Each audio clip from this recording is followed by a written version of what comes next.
Ricardo, primeiro te agradecer de estar recebendo a gente aqui no Centro de Distribuição e te dizer que é uma honra para nós te receber no programa Negócio de Minas. A honra é minha, eu quero agradecer, desculpa aí, minha correria que você viu aqui hoje, mas estamos aí à disposição, muito feliz. Eu estava falando para o Ricardo aqui em off que o tempo que a gente estava esperando, nós estávamos captando a energia da Ricardo Eletro e da máquina de vendas, porque o programa Negócios de Minas realmente vai ser um sucesso. Mas, Ricardo, eu queria que você falasse para quem está nos assistindo, como é que foi o início da sua carreira profissional?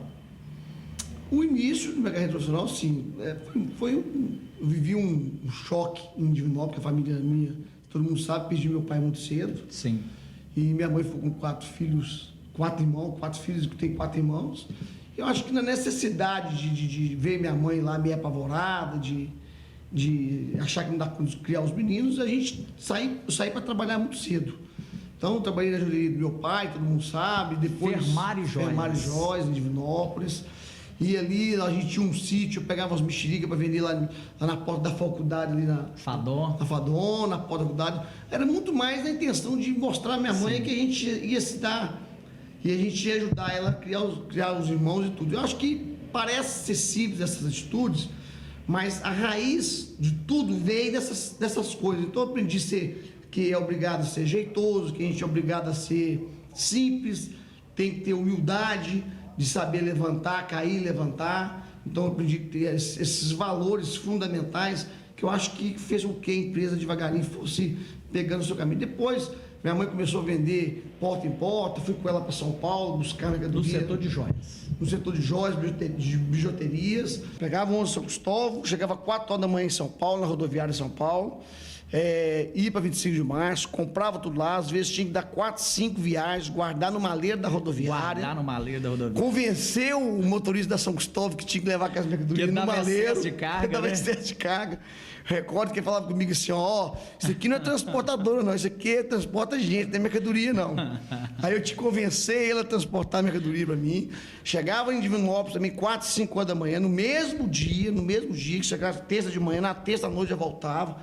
Vendia a mercadoria todo dia, semana seguinte voltava de novo. E assim foi durante muitos anos. Mas era natural a gente esperar que você caminhasse para o setor de joias, porque o seu pai, o Fernando e a dona Marina, eles, a Fermar e Joias, ela era tradicional em Divinópolis, né? Mas o que te levou a ir para o eletrodoméstico? Porque eu conheci essa lojinha que chamava Comercial Eduardo. Que tinha esses produtos? Tinha esses produtos eletrodoméstico, tinha muito ursinho de pelúcia, muita coisa. E essa pessoa, um dia eu procurei ele e falou, eu tô querendo montar uma loja em Divinópolis, assim, você me dá crédito? Ele falou, eu posso dar crédito, mas você vai ter que comprar pouquinho toda semana. Toda semana. Vou confiar em você pra semana. Seu crédito era de uma semana. Era de uma semana.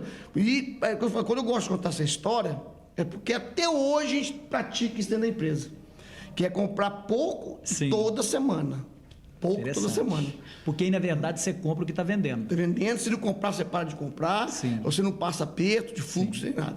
E assim, essas origens simples foi dando corpo a Ricardo Eletro para continuar crescendo. Aí cresci em uma loja, montei uma loja em Divinópolis, na 1º de junho. Na Avenida 1º de junho. Uma lojinha pequenininha, cheguei para a senhora lá para comprar a lojinha dela, falou, vendo com a roupa e tudo. E eu tinha um carrinho, vendi meu carrinho, eu já estava trabalhando em cima da Marina Joias. Sim. Vendi meu carrinho, comprei a loja com roupa e tudo, botei, só fazer esperar só um pouquinho, para mim lá em Montes Claros, que na época vendia muito sacolete em Montes Claros. As pessoas de Divinópolis, que eu tô falando aqui, com certeza lembram disso. A gente vendia, pegava os carros. Até hoje, viu? Até hoje. Toda quarta-feira os ônibus saem de Montes Claros para ir comprar em Divinópolis. Olha, só que a gente ia lá vender em porta em porta. A gente tinha meu carro com roupa dessa loja, fui em Montes Claros, vendi tudo, as roupas da senhora que eu tinha comprado na loja, voltei, entreguei o carro, paguei a lojinha e montei a primeira Ricardo Eletro lá em 1º de junho. Na 1º de junho. Isso aí. A segunda foi na Rua Goiás. Aí passou já, montei em outubro, novembro, dezembro, em fevereiro nós já montamos a segunda na Rua Goiás. E depois você fez sua primeira aquisição, que foi a Onda Sonora. Onda Sonora, aí depois veio Nova Serrana primeiro. Nova Serrana primeiro. Veio Nova Serrana, depois nós compramos a Onda Sonora. A onda sonora. Isso. E aí, Ricardo, uma questão interessante, que você começou a fazer um trabalho na região centro-oeste, né? Na região centro-oeste, todas as lojinhas, todas as cidades ao redor, a gente montou uma lojinha. Quando você estava começando, você imaginava que um dia estaria do tamanho que está hoje? Não. Lógico que não. Eu comecei para fazer uma loja para sobreviver, para trabalhar, mas toda a vida eu gostei muito de comércio. Sim. E eu adotei uma política que, como eu entrei no eletrodoméstico mais tarde que eu digo assim, tinha grandes redes, Guarapuã, Casa do Rádio, tinha 50 anos de mercado. Kit Eletro. Eu tive que entrar com uma política diferente de todo mundo, que era preço. Porque preço a pessoa comprava. Sim. Sim. Então, apesar de ser uma lojinha pequenininha e tudo, o espírito da Ricardo Eletro era buscar produto com melhor condição. E é o que a gente mantém até hoje. Você vê o Romulo, que era diretor nosso aqui, muitos anos aqui, ele está aqui do meu lado aqui, o Romulo recorda disso. Que a gente tem essa política aqui de negociar com o fabricante, tem que sempre buscar, se eu compro 10 produtos, pelo menos 3 produtos tem que estar diferente do mercado inteiro. Sim. Com a condição muito especial. Para repassar isso para o cliente. Para repassar 100% para o cliente. Mas para quem está nos assistindo entender, eu queria que você explicasse para nós, porque na verdade é uma curiosidade de toda a região centro-oeste. Como é que foi um dia você imaginar, olha, eu estou estabilizado na região centro-oeste, eu tenho um grande centro de distribuição aqui em Divinópolis, que é ali que tinha ali no bairro Cidil, e eu preciso ir para Belo Horizonte. Como é que surgiu essa ideia? Na verdade, surgiu primeiro as lojas. Tá. A filial 10 nossa, nós montamos uma loja em Belo Horizonte. E eu fiquei com uma loja durante 2 anos aprendendo a trabalhar na capital. Quando nós entramos na capital, todo mundo jurava que a gente ia quebrar. Falou, agora quebra, Sim. porque eu entrei na capital, tinha Guarapuã, tinha Ponto Frio, tinha Casa do Rato, tinha Kit Eletro. Sim. E eu entrei em uma loja só. O mercado era muito competitivo. E as pessoas falavam assim, mas como que esse cara vai sobreviver com uma loja na capital? Sim. Mas eu lembro que eu fiz uma conta muito interessante. Eu pensei comigo isso, eu tenho 9 lojas que dão um lucrozinho X. Sim. Se eu perdesse o lucro inteiro dessas 9 lojas numa loja na capital, para aprender, vale a pena. E assim eu fiz. Eu montei uma loja na capital, fiquei durante 2 anos sem montar nenhuma filial mais. Continuei montando a minha estratégia de filial ao redor, no interior. Depois de 2 anos que a gente aprendeu a trabalhar na capital, a gente começou a entrar na capital e desenvolver na capital. Sim. Depois que a gente tinha aí umas 10 lojas na capital... Aí você tinha um custo de entrega. E do interior para a capital. Aí o produto meu vinha de todas as indústrias, ia para Divinópolis. Sim. E minha venda, mais de 50% da minha venda estava na capital. Já estava em Belo Horizonte. Então eu estava pagando frete 2 vezes. Então fui obrigado a mudar para a capital. Sim. Interessante porque a maioria das pessoas entendia o seguinte: não, agora saiu de Divinópolis e foi para Belo Horizonte. Não, na verdade, a logística levava a isso. A logística tinha que levar a isso, não tinha como.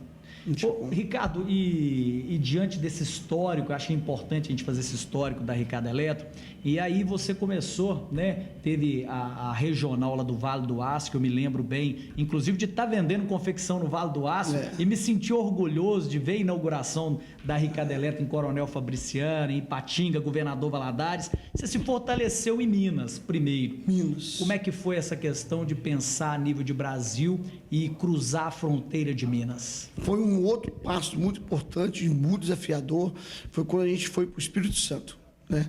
Foi o primeiro estado que a gente escolheu para entrar. Entramos com 7 lojas de uma vez só. Comprando outra rede? Não, comprando lojinha. Montamos loja, e nos lugares onde tinha já concorrência. Hoje nós temos 25 lojas no estado. Foi muito importante que a gente aprendeu a trabalhar fora do estado. Sim. E logo depois a gente estabilizou no Espírito Santo, nós já demos o terceiro passo, que ia para o estado da Bahia, que era um estado muito grande. Sim. Que hoje nós temos 80 lojas lá na Bahia. Foi o outro passo logo. Que entrou em Salvador, eu me lembro bem que foi assim uma entrada de peso, né? Não foi peso. Foi totalmente diferente quando você veio para Belo Horizonte ou quando você começou no Espírito Santo, que foi devagarinho. Salvador começou lá a gente comprou 25 lojas de uma vezada só. Hoje nós temos 80 lojas no estado da Bahia e foi uma entrada de peso. Agora, o que eu falo assim, o modelo de negócio da Ricardo Eletro, ele foi muito bem recebido em todas as cidades, em todos os estados que a gente instalou, Ricardo. Por quê? A política adotada dos comerciantes nesses estados, nessas cidades, era de vender pouco e ganhar muito. Sim. Então, comprar produto por 100 e vendia por 200. A política nossa, então, e vendia 10 peças. A política nossa era comprar um produto e, no lugar de vender 10, vender 1.000 produtos. E com isso, o preço nosso era muito diferente. Sim. Quando nós entramos no estado da Bahia... Balançou o mercado. Balançou o mercado. Quando nós entramos no estado da Bahia, eu lembro que nós fizemos uma pesquisa lá, uma geladeira que a gente vendia aqui no estado de Minas Gerais, Espírito Santo, por R$ 799. O maior concorrente lá, que hoje é meu sócio... Que era insinuante? Vendia por R$ 1.290. Eu estou falando de quase 500 reais. Imagino que o seu sócio hoje da insinuante, ele te odiava naquele momento. Odiava, me matar. Você mexeu com o mercado, Mexeu totalmente com o mercado. A insinuante, naquele momento, antes de você entrar, a insinuante, ela dominava ali... Dominava o Nordeste todo. Grande parte do mercado. O Nordeste todo. E essa política agradou as pessoas. Porque, sim. Pô, espera aí.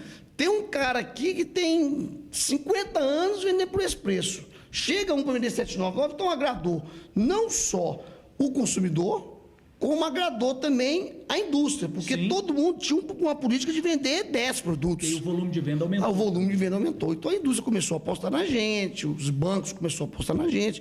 Então esse modelo de negócio mexeu muito com o segmento nosso, né? E aí, Ricardo, de repente a estrutura da empresa, você já tinha uma estrutura boa, com uma distribuição, uma logística, porque nesse setor, depois nós vamos falar sobre isso, a logística é fundamental, né? Por que veio a máquina de vendas? Por que veio, em determinado momento, você com uma indústria, você com uma distribuição forte, com prestígio nas indústrias, uma coisa que a gente tem que entender, o porquê que você, então, foi para a fusão, para a união com a Insinuante para fundar a máquina de vendas? Eu sempre toquei, Ricardo, pensando na permanência dela. Sim. Eu acho que isso é fundamental. Comigo, ou sem eu, ou com quem for, é muito importante a empresa ter estabilidade econômica, financeira, ela ter condição de continuar sendo competitiva. E no momento que os principais varejistas do segmento meu de eletrodoméstico, eu já estava mais ou menos com quase 300 lojas, sim. A Insinuante com 220 lojas. Na hora que um momento que o mercado do setor de eletrodoméstico junta uma Casa Bahia com um ponto frio que já era grande, junta... Via Varejo, e transforma numa Via Varejo, sim. Eu me preocupei muito e fiquei refletindo o seguinte, só com a Ricardo Eletro eu não conseguiria manter a política que trouxe essa empresa até aqui, sim. Que é a política de ser agressivo, de poder propor para a indústria, de poder negociar forte com o fabricante, de forma que eu conseguisse competir com a Via Varejo. E imagino que a direção da Insinuante também estava preocupada. Estava preocupada. Então, aí um belo dia eu falei, como que eu vou poder negociar com o fabricante, fazer, eu quero 20 mil peças. Todo mundo tinha mais ou menos os volumes. Sim. E apesar de eu não ser o maior naquela época, mas todo mundo tinha um volume assim, uma vez maior, 2 vezes, 3 vezes maior do que eu.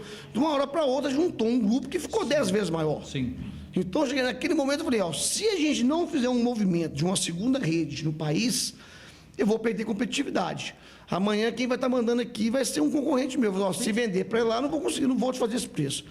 Assim fiz, liguei para o meu sócio Luiz, que era o maior concorrente meu, que você falou que queria me odiar, que me odiava. Imagino. Queria me matar, porque a gente estragou-se a vida dele lá no Nordeste em termos de competitividade, concorrência. Sim. Chamei o Luiz, vamos formar um outro grupo que nós vamos ser competitivos com esse segundo grupo. E assim fizemos. Assim ele estava preocupado. Como é que o Luiz recebeu? Recebeu com muito entusiasmo. Falou, Ricardo, apesar de a gente ter as nossas divergências comerciais, eu acho que você tem toda a razão. Ele também tinha preocupação de permanecer viva e insinuante. Sim. Se eles falar comigo que é melhor se eu pudesse estar sozinho, ótimo, é lógico que a Ricardo Eletro sozinho tinha uma velocidade maior, tinha autonomia sozinho, tinha que compartilhar com ninguém, era muito melhor. Mas eu tenho que pensar na empresa. Tem que pensar no longo prazo. No longo prazo. Sim. E aí, assim, eu liguei para ele, juntamos, construímos a máquina de vendas, juntou logo um grupo já de praticamente 600 lojas, com quase 4 bi de faturamento. O outro grupo ficou mais ou menos com uns 14 bis de faturamento. Passou 3 meses, outras pessoas, do modelo que nós formatamos a máquina de venda, um grande amigo meu falou, cara, espera aí, eu quero entrar nesse grupo, que eu estou sofrendo o que você está pensando. Vocês começaram, através da união, chamar a atenção de outros grupos. Redes regionais. Aí o outro pessoa que é muito amigo meu falou, espera aí, cara, eu estou aqui, eu preciso sobreviver, deixa eu entrar no grupo. Sim. E aí nós montamos quem? o Elivelto da Citylar, no norte, com mais 200 lojas. Cuiabá, Manaus, tudo em cima. 3 meses após, nós compramos o controle dessa companhia, trouxemos para a máquina de vendas. Sim. 6 meses após, compramos uma outra rede que chama Citylar, Eletroshopping, em Recife, com mais 150 lojas. 4 meses após a Eletroshopping, nós compramos a Salfer, no sul. No Rio Grande do Sul. Santa Catarina e Rio Grande do Sul. Tá. Então, hoje nós estamos nos 26 estados.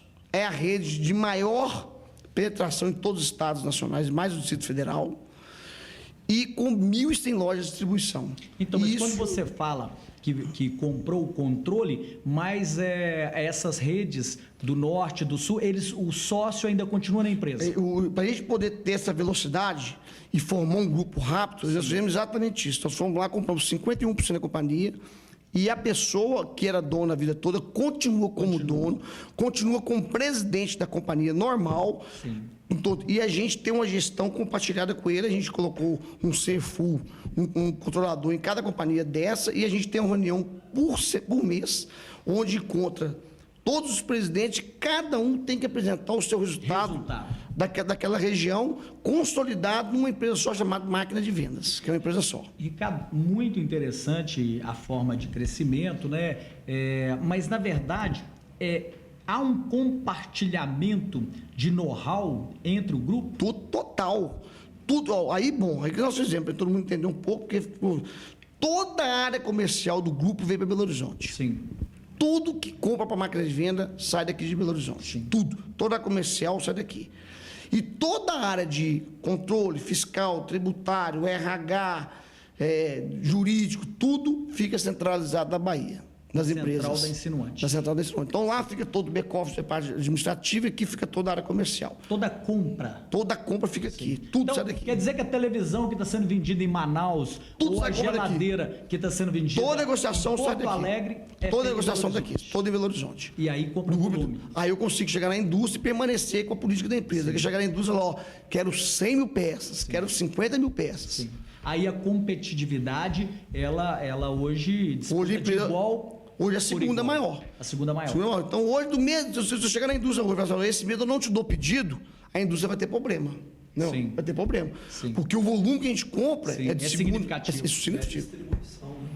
E fora a distribuição para todo mundo. Então, isso que eu queria, fazendo esse histórico, um dos grandes desafios que a gente vê, Ricardo, é a logística, né? Logística. Como é que faz? O cliente vai lá, ele vai lá vamos lá, numa cidade do interior do Rio de Janeiro lá, ou numa comunidade do Rio de Janeiro, que eu já sei que a Ricardo Eletro abriu a primeira loja na Rocinha. Foi a Ricardo Eletro. Foi. E ele compra e para ele receber o produto? Hoje nós estamos com 18 centros de distribuição igual esse. 18. Esparramados pelo Brasil. O Brasil todo. Cada centro de distribuição tem em média 50 mil metros quadrados. Sim. Ricardo, eu queria também, para a gente aprender um pouco e debater um pouco, na minha opinião, o maior desafio da loja física é a venda pela internet, o .com, né? A concorrência no .com é muito grande. O que você espera, o que você acha que vai acontecer com o mercado? Porque o .com, o custo dele é menor. Né? Ele não tem que pagar o aluguel. Mas tem um custo de transporte, né? O .com, gente, eu acho que uma senhora me respondeu uma coisa muito interessante essa semana. É uma pergunta que todo mundo está me fazendo o tempo todo, né? Eu fui comprar a senhora comprando um produto lá na loja, me disse, o que você está comprando aqui na loja e não está comprando na internet? Isso não é uma loja de rua. O país nosso é muito grande. Sim. Ela falou assim, meu filho, é a primeira oportunidade que estou tendo de comprar, de ter o prazer de trazer minhas filhas, sair da minha casa e fazer uma compra. Interessante. E agora você quer que eu compre na internet? Frio, né? Você deve ter comprado várias vezes na loja de rua, agora compra na internet. Mas eu não, eu quero ter a oportunidade de comprar na loja de rua, na loja física. Então vai ter o cliente, esse novo cliente classe C e D, que quer comprar na loja, Sim. Né? Quer comprar na loja porque é a oportunidade dele ter o prazer de comprar, Sim. de escolher o produto. É um evento para ele. Ele vai sair Exatamente. Vai sair, vai lá comprar, vai negociar, vai brigar. E já tem aquele de classe talvez mais A, B, que já está tão acostumado a comprar um produto que não compra pela internet. Sim. né? Então, eu acho que tem espaço para os dois. Ponto .com nosso hoje também é o segundo ponto .com do Brasil. Nós passamos hoje o terceiro lugar, hoje nós estamos no segundo lugar. Sim. O ponto .com nosso é bom falar, ele tem uma diferenciação dos outros ponto .coms do segmento de eletrodoméstico, que nós transformamos o nosso ponto em 130 mil itens. O ponto .com da Ricardo Eletro hoje não vende eletrodoméstico, móvel, celular. Eu vendo roupa de cama, eu vendo perfumaria, eu vendo relógio, eu vendo vinho, eu vendo colchão, eu vendo tudo. São 110 mil, brinquedo, tudo no ponto .com. Então, o ponto .com nosso hoje é um dos maiores pontos .com hoje do país. E eu tenho que lembrar todo mundo que está nos assistindo que é um dos únicos pontos .com que o centro de distribuição tem em Minas Gerais. O centro de distribuição do nosso ponto é único em Minas Gerais. Único, né? Único. Nós temos um centro de distribuição que abastece os 20... Quantos estados do país, né? 26, né? Estado do país. Sim. São 26 estados, mas o Distrito Federal que abastece unicamente pelo depósito que você está tendo aqui hoje, que é o depósito.com. Sai tudo de Minas Gerais, tudo de Minas Gerais. Ricardo, na verdade nós estamos fazendo um histórico da Ricardo Eletro, da máquina de vendas. Eu queria também saber de você e o Ricardo Nunes. Para quem está nos assistindo, eu sou empresário, minha empresa fez 20 anos e muita gente, tem a vida pessoal, tem a família. Como é que é a vida do Ricardo Nunes? A vida do Ricardo Nunes é a mesma vida lá de Divinópolis. Eu acho que, contrário ao que muitas pessoas pensam, né, que mudou, eu continuo tendo os mesmos costumes.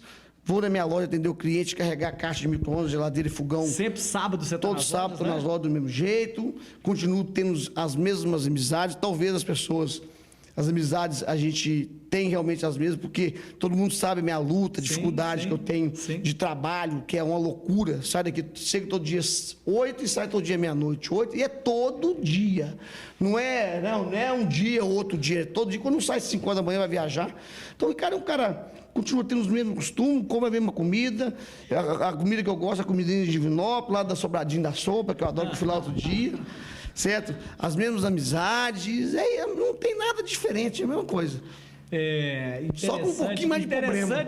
Interessante que eu tenho que concordar, porque o Ricardo, assim, dependendo do lugar que ele está e da situação que ele está, ele sempre é carinhoso com a gente e nós temos muito orgulho do seu crescimento, Ricardo. Por isso que eu queria que você falasse para quem está nos assistindo, qual que é o futuro da Ricardo Eletro, o futuro da máquina de vendas, quais são os seus projetos futuros? Primeiro, fazer com sempre que essa empresa possa continuar, independente do Ricardo. Sim. Essa empresa hoje tomou um volume que o Ricardo é mais um dentro da empresa. Hoje nós estamos com 30 mil funcionários, 30 mil pessoas direto registrado. Indiretamente, colocar transportador e tudo é uma loucura. 30 mil direto. A cadeia produtiva, sob a minha responsabilidade, que hoje sou presidente da máquina de vendas. O faturamento de praticamente esse ano, mais de 10 bilhões. Isso mostra que todo mundo acha, mas que beleza, mas é muita responsabilidade. Você gerir todo esse... São muitas famílias, né? Gerir todo esse volume dentro de um ano somente, O objetivo nosso que a gente conseguiu, a nossa empresa hoje é auditada pela Price. Para que nós auditamos a empresa? Porque a gente tem que preparar a empresa para o mercado. Sim. Então, não é uma empresa hoje fechada, é uma empresa de capital fechado. Né? A gente está preparando ela para futuramente abrir o capital dessa empresa. Porque uma empresa desse tamanho já não dá, já passa do Ricardo. Sim. Né? Tem que vir outras pessoas, tem que vir gente competente, mais competente do que eu. Então, o objetivo principal nosso hoje é que a Ricardo Eletro, a máquina de venda, possa continuar sendo um grupo sempre estável. Então, o objetivo é que ela dê sequência sem um talento. O Ricardo vai estar sempre, eu estou 24 horas na operação, só que a gente precisa preparar a empresa para além do Ricardo. Então, a gente precisa abrir capital, um dia nós vamos ter vários acionistas da companhia, tem que dar explicação para o mercado, não adianta a gente ir contra isso. Porque se a empresa não continuar crescendo e desenvolvendo, outros vão fazer e vão passar por cima dela. Então, a gente tem que continuar crescendo e desenvolvendo essa empresa, custe custar. Maravilha. Ricardo, eu queria te agradecer muito, mas queria que você deixasse também uma mensagem para quem está começando hoje, para quem abriu o seu negocinho, para quem abriu sua lojinha, para quem está iniciando as suas atividades. O que você poderia dizer Porque muitas pessoas acham que as coisas são fáceis, que caem do céu, né? O que você poderia dizer para quem está começando hoje, abrindo a sua porta e abrindo o seu CNPJ? Eu digo sempre o seguinte, oportunidade você vai ter. Um dia eu respondi uma pergunta, a pessoa falou, trabalhar muito. A pessoa falou, também trabalho muito. Por que negócio é esse? Eu não cresci desse jeito, né? Mas não é só trabalhar, acho que tem que trabalhar muito, não adianta, nada supera o trabalho. Porque tem gente que acha que inteligência, estratégia, tem que trabalhar muito, não adianta. Você pode ter inteligência, pode ter tudo, mas se você não executar... Se não acordar cedo e for para a luta... Não adianta, então acho que trabalhar muito é fundamental. Aguentar o couro duro. Quanto mais você aguenta apanhar, mais você tem sucesso. Muitas vezes as pessoas desistem porque apanha e já acham que não consegue. Então, assim, eu apanhei muito e continuo apanhando. Sim. Mas apanhando todo dia, todo dia apanhando o que é. É ter que administrar isso, aquilo, problema, dificuldade, reclamação, tudo se imaginar. Então, o couro tem que ser mas não pode duro. desanimar. Não pode desanimar jamais, né? Sempre fazer o impossível. Fazer mais do que os outros fazem. Se fazer o que os outros fazem, você não vai crescer diferente. Então, eu sempre tratei a Ricardo Aleto tentando fazer o impossível. Não é possível vender uma televisão por X. É possível sim, vamos buscar. Então, assim, você que está começando agora tem que sempre fazer mais do que o outro que já está estabelecido. Né? Se você fazer igual ele, você vai ser igual ele. Então, eu acho que tem que sempre fazer o impossível. Eu acho que não tem muito segredo, é trabalhar, fazer o impossível, lutar, ter bastante humildade, porque a maioria das pessoas também começa a crescer um pouquinho, perde a humildade, e aí acha que já pode ser arrogante, ser vaidoso, e a gente não constrói nada sozinho. Quem que é o Ricardo hoje? É mais uma peça. Eu construí porque eu consegui. Por detrás, né? Então, acho que quem está começando tem que conseguir que as pessoas que estão ao redor dela, as pessoas que estão do lado dela, tem que fazer com que as pessoas acreditem que pode fazer mais e fazer com humildade, senão... Ricardo, na verdade, o nosso programa tem como objetivo levar uma mensagem positiva, porque o mercado é muito dinâmico, né? Agora, tem uma questão que a gente precisa falar, que você também tem um talento nato, né? Principalmente, na minha opinião, pessoal, na comunicação. A Ricardo mudou a história do marketing de varejo do Brasil. Tanto é que a primeiro colocada no mercado, ela copiou as propagandas da Ricardo, né? Você já pensa em alguma mudança? Tem que estar sempre pensando coisa nova ou não? Sempre pensando, nunca perdendo posicionamento. Sim. Você tem que saber o que você é. Sim. Uma vez a pessoa falou comigo assim, você é gol ou você é tan? Achei que negócio estranho, como assim, gol e tan? Né? Estranho a pessoa falar isso. Eu falei, você tem que escolher o seu caminho. Você não consegue agradar todo mundo. Né? Nós fomos para o caminho seguinte, eu acho que ter atendimento bom, loja bonita é obrigação, mas eu tenho que ter preço. Sim. Porque os produtos são os mesmos. São os mesmos. Então tem que ter preço. Então, tá. Para mim ter preço, eu posso ter o melhor dos melhores do papel de presente? Não posso ter. Né? Mas o papel de presente é importante para o cliente? Hoje, no nosso segmento, eu prefiro pagar mais barato. Isso. Então eu escolhi o meu caminho. Então eu acho que é fundamental a gente estar sempre inovando na comunicação, fazendo formas de poder comunicar diferente, mas sempre mantendo um posicionamento claro de quem é você.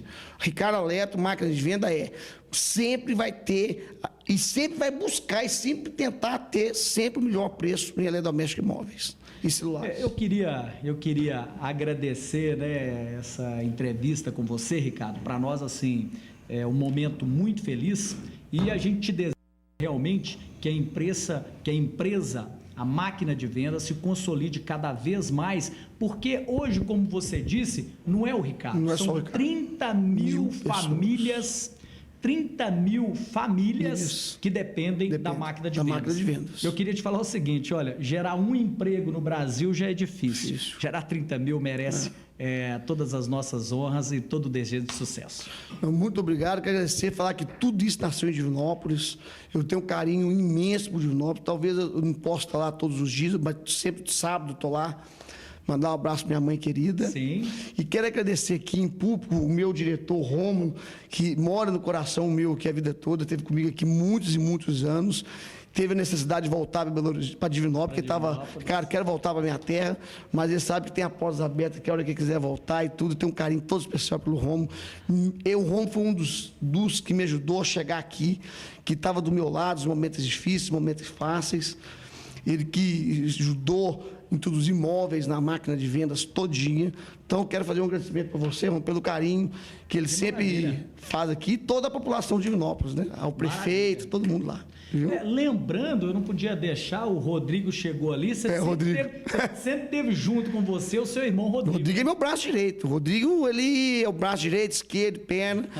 E o Rodrigo, na verdade, ele é um trator de trabalho. Eu pensava e ele executava. Ele é o maior executador que eu conheço no Brasil. Ele, quando a gente associou a máquina, meu sócio falou assim, cara, eu achava que você era bom. Mas o Rodrigo é 10 vezes melhor do que você.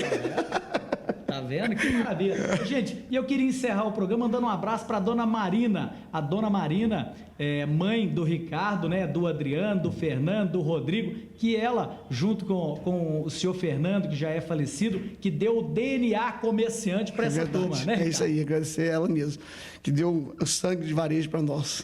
Maravilha, gente. Até a próxima.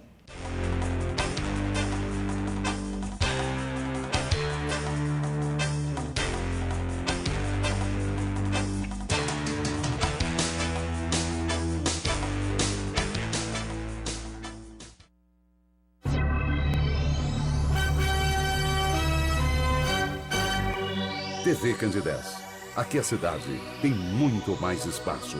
Fundação Jaime Martins. Promovendo cidadania.